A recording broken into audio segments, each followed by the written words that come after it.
Сарын нэгэнд болсон сэтгэл багтамгүй үйл явдлын дараа олон хүн юу болоод өнгөрөвдөө гэж өөрөө ирэхгүй өөрөөсөө асуух хүртэл сэтгэл дотор бодол нь ганцаардсан баг. Чогмол хөөний өдрүүдээр сэтгүүлч минь ягаад ч юм тэр гашуун дурсамжийн гэрч болсон газараар очимоор санагдсан юм. Чадсан балгас үнс нурм үзэх гэсэн юм шиг дээ. Гэхдээ нэг л игээр л хайж очсон гэх шүү дээ. Тэгээд миний санаанд соён биний нулимс гэсэн бодол аандаа төрлөө. Соён биний нулимс. Нэг л дүнсгэр юу болоод өнгөрвөө гэдгийг л хүмүүс бодож эхэлж байна.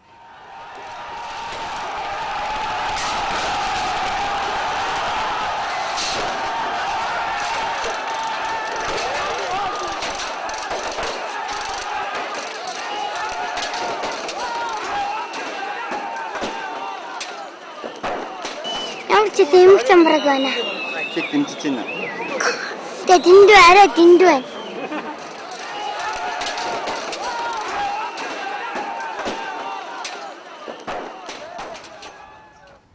Бижигийн мөнх бас үзэхэд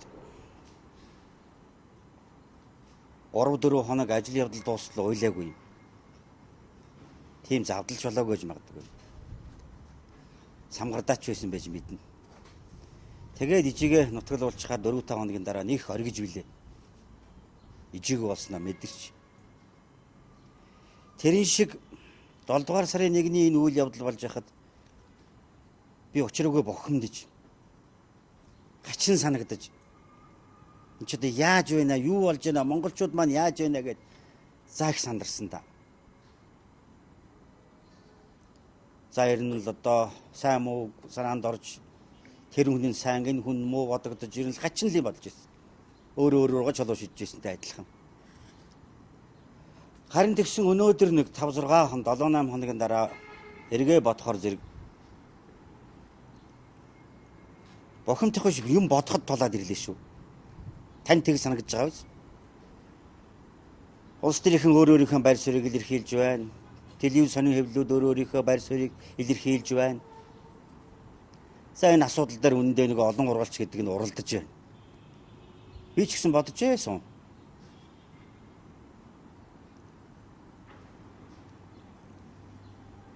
Монгол улсад ардчлал алдагдах гад. Эсвэл Монгол улсад коммунизм, социализм дахин сэргэх гээд тэр аюул занлын үүднээс саяын жагсаал болоогүй. Би зөв хувьяасаа бодож байна шүү. Яг үнээсээ. Тийм нийгмийн эдийн засгийн байгууллагын хүчтэй шатан дээр үрж ирээд нийгмийн хувьсгалын одоо энэ зэрэгцгүй тийм хэмжээний тэмцэл тулаанд биш ээ. Тэгвэл юу байж болох юм?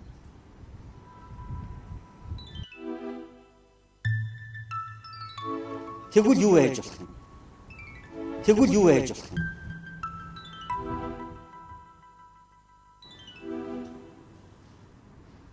Монгол орнд чинь ам нишгэн цохойчаад алтны ил гарчгаад дэлхийн дайдад өнгөтэй мөнгөтэй гэдэг нь харагдах гад. Учир ухаантай явах юм бол сайн сайхан явах гэдэг. Шуналтай хүнд шунлыг хатгсан тэрл юм харагдаад байгаа учраас ихэнх нь мөнгөн дээр байгаа л бодчих. 7 сарын 1-ний жагсаалыг би сэтгүүлч явж ажиглаж л байсан. Тэр залуучуудыг хараад би гайхсан шүү. Тэр дотор хог аригчин, годомжны лоогчин, аль эсвэл бидний ярьдаг тараншааныхан байгаагүй шүү. Дандаа сайхан залуучууд байсан. Дандаа сайхан залуучууд харагдаж байсан. Тэд нар тэгтлээ эвдрээгүй сайхан хойч үе харагдаж байсан. Тэр тусам нь хайр өрмөрч юм шиг. Яаж байгаа юм бол да миний хойч үе гэж.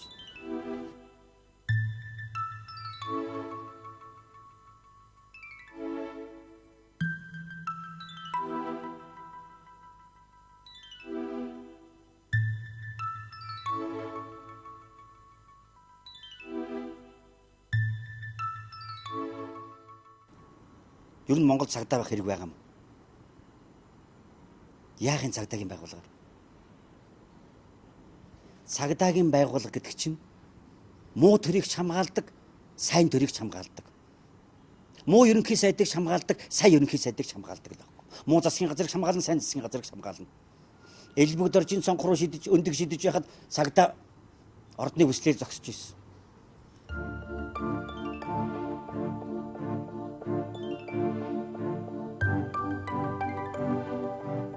Монгол ардын хувьсгал нурууд арьж байгаа цагдаа игнээл зогсож л байсан.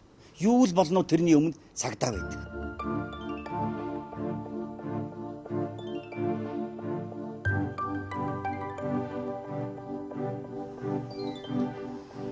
Бие биенээ хайрлах чадахгүй байгаа. Бие биенийхээ үгийг сонсч чадахгүй байгаа. Нийгэм дээд зэргээр бохимдсон оронд уг нь цагдаа бидний дунд л зогсох ёстой болж байна л да. Үнэхээр ухамсартай бол цагдаагийн чирэггүй жагсаал буцдаг л байх ёстой байхгүй. Тэгж чадахгүй учраас тэр хүмүүс зогсож алтай амиа алдах дээр дөхөж улаан аваа хөвгдөг эрсэж юм шүү дээ.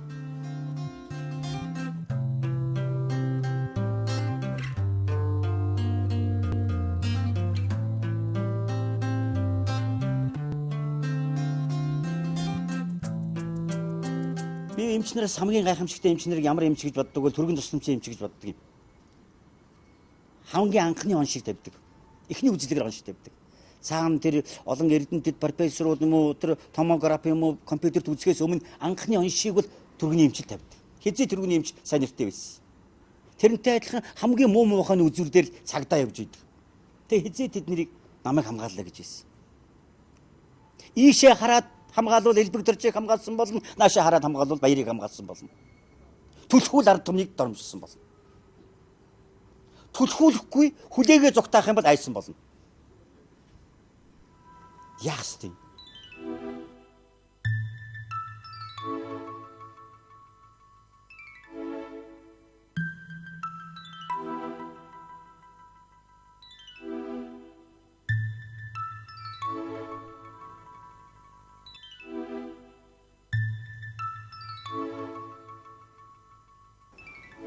Мянган 990 он Сүхбаатарын талбай. Дотор талаас жагсагчд, наад талаас цагдаагийнх. Хоёр монгол хүн нүүр нүрийн хараад л зогсоод ирсэн. Хэн ч хин руугаан гар далайгаагүй. Тэгэхэд нулимс гармаар байсан шүү. Адилхан аавын хүү ах トゥ хуурж байж мэднэ. Тэгж хүлээстэй байсан. Тэгсэндээ ч нийгмийн дэдсэн байгууллагыг зөв голтогт нь оруулж чадж ирсэн. Тэр үед хүмүүс тийм ухамсартай байсан бол эсвэл 7 сарын 1-нд ялгаагүй шүү дээ. Хоёр талаасаа нүүр нүрээ хараад хоёр монгол хүн зогсож ирсэн биз дээ. Тэг яах гэж?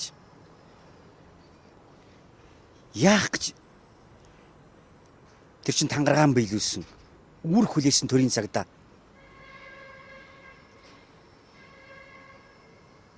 Ажлаа хийж байгаа шүү дээ. Аавын л хүү байгаа шүү дээ. Байраа сольчих юм бол чи тэмцэгч нөгөө хүн чинь цагт өөрөө цагт тэр залуу өөрөө цагдаа байсан бол лугаа адил байхгүй. Улс төрчд яаж ч уваагүй зан гарах. Тэр үзэл бодолд ямар ч бай. Юун дээр тангаргаан тасалж ямар үзэл бодолтой зөрчилд тэр дунд цагдаа хэлмэдэх гэсэн ард түмэн хэлмэдэх гэсэн. Төвчээртэй бай. Ард түмэн.